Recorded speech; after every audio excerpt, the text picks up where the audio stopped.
அன்பு உறவுகளுக்கு இனிய வணக்கங்கள். இன்றைய பதிவில் ரிஷபராசி அன்பர்களுக்கான ஜூன் மாத ராசி பலன்களை தான் பார்க்க போறோம். இந்த ஜூன் மாதத்துல கிரகநிலைகளின் சஞ்சாரங்களை பார்க்கும்போது சூரியன் ரிஷபராசியில சஞ்சாரம் செய்கிறார். ஜூன் 15ஆம் தேதி அன்னைக்கு மிதுன ராசிக்கு பெயர்ச்சியாக இருக்கார். சந்திரன் மாத துவக்கத்துல மீன ராசியில சஞ்சாரம் செய்கிறார். செவ்வாய் மேஷ ராசியில இந்த மாதம் முழுவதும் ஆட்சி பலம் பெற்று சஞ்சாரம் செய்கிறார். புதன் ரிஷப ராசியில சஞ்சாரம் செய்கிறார். ஜூன் 14ஆம் தேதி பெயர்ச்சியாகி மிதுன ராசியில ஆட்சி பலம் பெற்று சஞ்சாரம் செய்ய இருக்கார். குரு பகவான் ரிஷப ராசியில சஞ்சாரம் செய்கிறார். சுக்கிரன் ரிஷப ராசியில சஞ்சாரம் செய்கிறார். ஜூன் 12ஆம் தேதி அன்னைக்கு பெயர்ச்சியாகி மிதுன ராசியில சஞ்சாரம் செய்ய இருக்கார். சனி பகவான் கும்ப ராசியிலையும், ராகு பகவான் மீன ராசியிலையும், கேது பகவான் கன்னி ராசியிலையும் சஞ்சாரம் செய்யறாங்க. இந்த கிரகநிலை அமைப்புகளின்படி இந்த மாதத்துல உங்களுக்கு என்ன மாதிரியான பலன்கள் கிடைக்க போகுது, எந்தெந்த விஷயங்களை இந்த காலகட்டத்துல நீங்க செய்யலாம், அவசியம் தவிர்த்துக்க வேண்டிய விஷயங்கள் என்னென்ன, எந்த தெய்வ வழிபாடு இந்த காலகட்டத்துல உங்களுக்கு நன்மையை உண்டாக்கும், இது மாதிரியான தகவல்களை தெளிவாகவும் சுருக்கமாகவும் இந்த பதிவுல நாம பார்க்க போறோம். கொஞ்சம் கூட வீடியோவை ஸ்கிப்பா நாம முழுமையா பார்க்க முயற்சி செய்யுங்க. வாங்க வீடியோக்குள்ள போலாம். ரிஷபராசியை பொறுத்த வரைக்கும் கார்த்திகை 2, 3, 4ஆம் பாதங்கள், ரோகிணி 1, 2, 3, 4ஆம் பாதங்கள், மிருகசீரிஷம் 1, 2ஆம் பாதத்தை உள்ளடக்கியது ரிஷபராசி.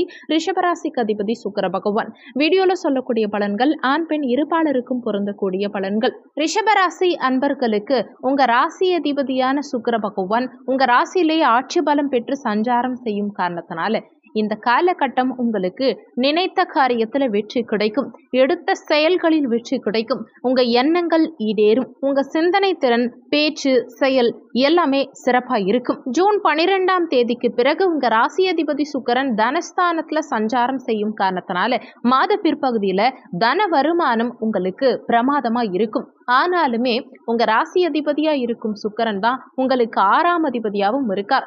6ஆம் இடம் வலுக்க கூடாது. 6ஆம் இடத்து அதிபதி உங்க ராசியிலேயே ஆட்சி பலம் பெற்று சஞ்சாரம் செய்யும் காரணத்தினால தேவையில்லாத வம்பு வழக்கு சார்ந்த விஷயங்களுக்குள்ள போகாதீங்க. அதிகமா கடன் வாங்காதீங்க. உடல் நலத்துல சற்று கூடுதலாவே அக்கறை எடுத்துக்க பாருங்க. எதிரிகள் வகையிலையும் சற்று கூடுதல் கவனம் எடுத்துக்கிறது இந்த காலகட்டத்துல உங்களுக்கு நல்லதுங்கிறத மனசுல வச்சுக்கோங்க. மாத பிற்பகுதியில தனஸ்தானத்துல 6ஆம் அதிபதி சஞ்சாரம் செய்யும் காரணத்தினால தன வருமானம் இருந்தாலுமே அதை கையாளும் விதத்துல சற்று கூடுதல் அக்கறை எடுத்துக்க பாருங்க. யாரை நம்பியும் இன்வெஸ்ட்மெண்ட் பண்ணாதீங்க.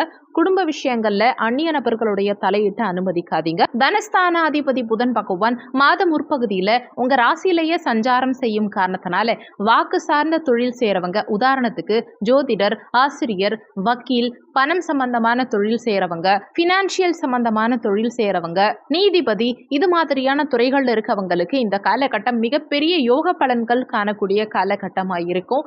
கையிருப்பு எப்பவுமே இருந்துகிட்டே இருக்கும். பண வருமானம் திருப்திகரமா இருக்கும். வாடிக்கையாளர்கள் தேடி வருவாங்க. வியாபாரம் செய்யறவங்களுக்கு மிகப்பெரிய முன்னேற்றம் இந்த காலகட்டத்துல இருக்கும். உங்க பேச்சினால அனுகூலம் இருக்கும். இனிமையான பேச்சால கடினமான விஷயங்களை கூட பேசியே சாதிச்சிருவீங்க. மாத பிற்பகுதியில, அதாவது ஜூன் 14ஆம் தேதி உங்க தனஸ்தானாதிபதி புதன் பகவான் தனஸ்தானத்துல ஆட்சி பலம் பெற்று சஞ்சாரம் செய்ய போறார். ஜூன் 15ஆம் தேதி சூரியனும் இங்க சேர்ந்து சஞ்சாரம் செய்ய இருக்கார். சுகஸ்தானாதிபதி சூரியன் புதன் சேர்க்கை பெற்று தனஸ்தானத்துல சஞ்சாரம் செய்யக்கூடிய அமைப்பு புதாதித்ய யோகம், சிறப்பான யோக பலன்களை காணக்கூடிய அமைப்பு. பண வருமானம் மிகவும் திருப்திகரமா இந்த காலகட்டத்தில் உங்களுக்கு இருக்கும். கடந்த காலகட்டங்கள்ல உங்க பேச்சை கேட்காதவங்க கூட இந்த காலகட்டத்தில் உங்க பேச்சை கேட்பாங்க. குடும்பத்துல சுப காரியங்கள் செய்யக்கூடிய யோகத்தை இந்த காலகட்டம் ஏற்படுத்தி கொடுக்கும். குடும்பத்துல நிம்மதி பிறக்கும், மகிழ்ச்சி நிலவும். சுகஸ்தானாதிபதி புதாதித்ய யோகத்தோடு செயல்படக்கூடிய இந்த காலகட்டத்தில் சுகபோகங்களை பெருக்கக்கூடிய அமைப்புகளை ஏற்படுத்தி கொடுக்கும். வீடு, வண்டி, வாகனம், நிலம், பூமி, மனை இதையெல்லாம் வாங்கக்கூடிய யோகத்தை இந்த காலகட்டம் ஏற்படுத்தி கொடுக்கும். விவசாயிகளுக்கு நல்ல முன்னேற்றம் இருக்கும். தாய் வர்க்கம் சார்ந்தவர்களோட கடந்த காலகட்டங்கள்ல இருந்த மனஸ்தாபங்கள், கருத்து வேறுபாடுகள் இதெல்லாம் நீங்கும். தாய்க்கு நல்ல முன்னேற்றத்தை கொடுக்கக்கூடிய அமைப்பு. தாய் மூலமா உங்களுக்கும், உங்க மூலமா தாய்க்கும் அனுகூலங்கள் உண்டாகும். தாய் வழி சொத்துக்கள்ல கடந்த காலகட்டங்கள்ல இருந்த பிரச்சனைகள், பாக பிரிவினை சம்பந்தமான பிரச்சனைகளுக்கெல்லாம் ஒரு முடிவு இந்த காலகட்டத்தில் கிடைக்கும். தாய்க்கு இருந்த உடல்நல தொந்தரவுகள் எல்லாம் இந்த காலகட்டத்தில் நீங்கும். மாத முற்பகுதியில் சூரியன் உங்க ராசியிலேயே சுக்கிரனோட ஆட்சி பலம் பெற்ற சுக்கிரனோட சேர்க்கை பெற்று சஞ்சாரம் செய்யும் காரணத்தினால சுகபோகம் இந்த காலகட்டத்தில் சிறப்பா இருக்கும். பஞ்சமாதிபதியான புதன் பகவானும் உங்க ராசியில மாத முற்பகுதியில இருக்கார். நல்ல ஆன்மீக நாட்டம் இந்த காலகட்டத்தில் உங்களுக்கு அதிகரிக்கும். குழந்தை பாக்கியத்துல கடந்த காலகட்டங்கள்ல இருந்த தடங்கல்கள் அனைத்தும் நீங்கும். குழந்தை பாக்கியம் சிறப்பா கிடைக்கும். அதே மாதிரி நிறைய தான தர்மங்கள் செய்யக்கூடிய அமைப்பு, பூஜை புனஸ்காரங்கள், பஜனை, கும்பாபிஷேகம் இது மாதிரி ஆன்மீகம் சார்ந்த விஷயங்கள்ல ஈடுபடக்கூடிய அமைப்புகளை இந்த காலகட்டம் ஏற்படுத்தி கொடுக்கும். குழந்தைகளுடைய படிப்பு இந்த காலகட்டத்தில் திருப்திகரமா இருக்கும். குழந்தைகளுடைய உடல்நலம் சார்ந்த விஷயங்களும் இந்த காலகட்டத்தில் திருப்திகரமா இருக்கும். ஜூன் 14ஆம் தேதிக்கு பிறகு பஞ்சமாதிபதி தனஸ்தானத்துல சஞ்சாரம் செய்யும் காரணத்தினால பூர்வீகத்து மூலமா ஒரு சிலருக்கு வரவு இருக்கும். வாக்கு சார்ந்த தொழில் செய்யறவங்களுக்கு நல்ல முன்னேற்றம் இருக்கும். ஒரு சிலருக்கு இயற்கை மூலமா வருமானம் இருக்கக்கூடிய அமைப்பு, குலதெய்வ அருள் பரிபூரணமா இந்த காலகட்டத்தில் உங்களுக்கு கிடைக்கும். ஷேர் மார்க்கெட் மூலமா வருமானம் இருக்கும். உங்க புத்திசாலித்தனத்தினால வருமானம் இருக்கும். கலைத்துறை சார்ந்தவர்களுக்கு நல்ல முன்னேற்றம் இருக்கும். குலத்தொழில் செய்யறவங்களுக்கு நல்ல வளர்ச்சி முன்னேற்றம், பொருளாதார உயர்வு, லாபம் அதிகரிக்கும். சிக்கனமா எதுலையுமே செயல்படக்கூடிய அமைப்பை உண்டாக்கும். நீதி, நேர்மை, நியாயம் இதையெல்லாம் முறையா கடைபிடிக்கக்கூடிய நபரா இந்த காலகட்டத்தில் நீங்க இருப்பீங்க. இங்க பஞ்சமஸ்தானத்துல கேது பகவான் சஞ்சாரம் செஞ்சாலுமே பஞ்சமஸ்தானத்தை குரு பகவான் தன்னுடைய பஞ்சம பார்வையா பார்க்கும் காரணத்தினாலையும், பஞ்சமாதிபதி இந்த மாதத்துல ஆட்சி பலம் பெற்று சஞ்சாரம் செய்யும் காரணத்தினாலையும் குழந்தை பாக்கியம் சார்ந்த விஷயங்கள் மிக பிரமாதமா இருக்கும். அதே மாதிரி கலத்திர ஸ்தானாதிபதியான செவ்வாய் பகவான் இந்த மாதத்துல விரயமோட்ச ஸ்தானமான 12ஆம் பாவகத்துல ஆட்சி பலம் பெற்று சஞ்சாரம் செய்கிறார். கலத்திர ஸ்தானாதிபதி 12ல மறைஞ்சிருந்தாலுமே கலத்திர ஸ்தானத்துக்கு குரு பகவானுடைய பார்வையும், கலத்திர காரகனான சுக்கிர பகவான் ஆட்சி பலம் பெற்று கலத்திர ஸ்தானத்தையே பார்க்கும் காரணத்தினாலையும் திருமண பாக்கியம் இந்த காலகட்டத்தில் மிக பிரமாதமா இருக்கும். கடந்த காலகட்டங்கள்ல திருமணத்துல இருந்த தடங்கல்கள் விலகும்.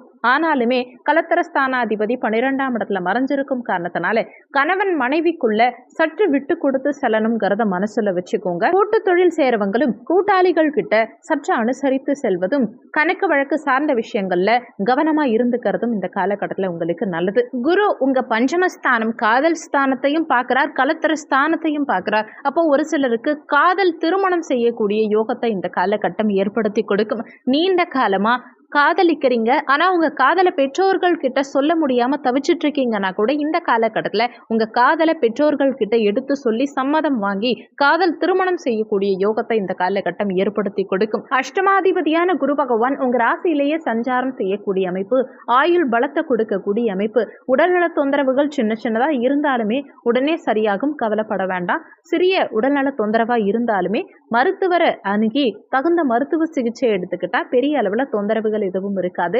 அசையா சொத்து வாங்கக்கூடிய யோகத்தை இந்த காலகட்டம் ஏற்படுத்தி கொடுக்கும். உங்க சுய முயற்சியினால சொத்து சேர்க்கை இருக்கும். உங்க சுய முயற்சியினால முன்னேற்றம் காணக்கூடிய அமைப்பை உண்டாக்கும். ஆனாலுமே ஒரு சில நேரங்கள்ல சில எதிர்மறை எண்ணங்களும் உங்க மனசுல இருக்கும். முடிஞ்ச வரைக்கும் எந்த விஷயத்தையும் நேர்மறையா அணுக பாருங்க.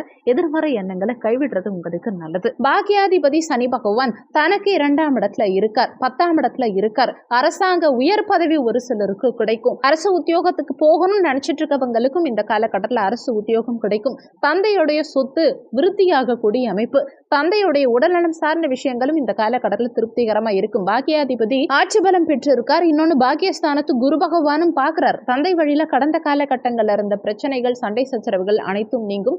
தந்தை வழியில அனுகூலங்கள் இருக்கும். தொழில்ல நியாயம் இருக்கும், நேர்மை இருக்கும். தொழில்ல வீழ்ச்சி இருக்காது. இந்த காலகட்டத்தில் தந்தையுடைய தொழிலை எடுத்து சேரவங்களுக்கு, குலத்தொழில் சேரவங்களுக்கு எல்லாம் மிகப்பெரிய முன்னேற்றம் இருக்கும். ஆன்மீகம் சார்ந்த தொழில இருக்கவங்களுக்கும் நல்ல வளர்ச்சிங்கிறது இருக்கும். நிறைய தான தர்மங்கள் செய்யக்கூடிய அமைப்பு, கடவுளுடைய அருளும் இந்த காலகட்டத்தில் உங்களுக்கு பரிபூரணமா கிடைக்கும். வெளிநாடு போகணும்னு நினைச்சிட்டு இருக்கவங்களுக்கும் இந்த காலகட்டத்தில் முயற்சி எடுத்தீங்கன்னா நிச்சயமா வெளிநாடு செல்லக்கூடிய யோகம் சிறப்பாகவே இருக்கு. 10ஆம் இடத்து அதிபதி சனி பகவான் 10ஆம் பாவகத்தில் ஆட்சி பலம் பெற்று சஞ்சாரம் செய்யும் காரணத்தினால தொழில்ல நல்ல கௌரவத்தை உண்டாக்கும். நல்ல நிர்வாக திறமை உங்ககிட்ட இருக்கும். தலைமை தாங்கும் பண்பு சிறப்பா இருக்கும்.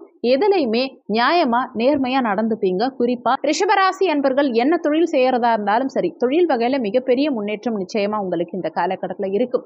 லாபஸ்தானாதிபதி குரு பகவான் உங்க ராசியிலேயே சஞ்சாரம் செஞ்சுட்டு இருக்கார். நல்ல லாபங்கள் இந்த காலகட்டத்தில் உங்களுக்கு சிறப்பாகவே இருக்கும். நீங்க எந்த தொழில ஈடுபட்டாலுமே சரி, நல்ல லாபங்கள் காண்பீங்க. நல்ல குடும்ப வாழ்க்கை, மகிழ்ச்சியான குடும்ப வாழ்க்கை அமையக்கூடிய யோகம் இந்த காலகட்டத்தில் உங்களுக்கு சிறப்பாகவே உண்டு.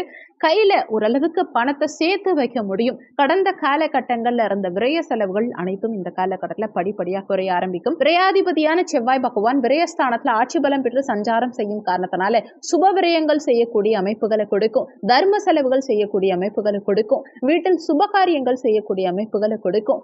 கடந்த காலகட்டங்கள்ல எங்கெல்லாம் பயணம் பண்ணணும், எங்கெல்லாம் போகணும்னு நினைச்சீங்களோ அந்த இடங்களுக்கெல்லாம் சென்று வரக்கூடிய யோகம் இந்த காலகட்டத்தில் உங்களுக்கு சிறப்பாகவே இருக்கும். ஆக மொத்தம் பார்க்கும்போது நீங்க எதிர்பார்த்ததை விட நல்ல முன்னேற்றம் காணக்கூடிய யோக பலன்கள் காணக்கூடிய சிறப்பான மாதமா தான் இந்த ஜூன் மாதம் உங்களுக்கு இருக்க போதுங்கிறது தான் உண்மை.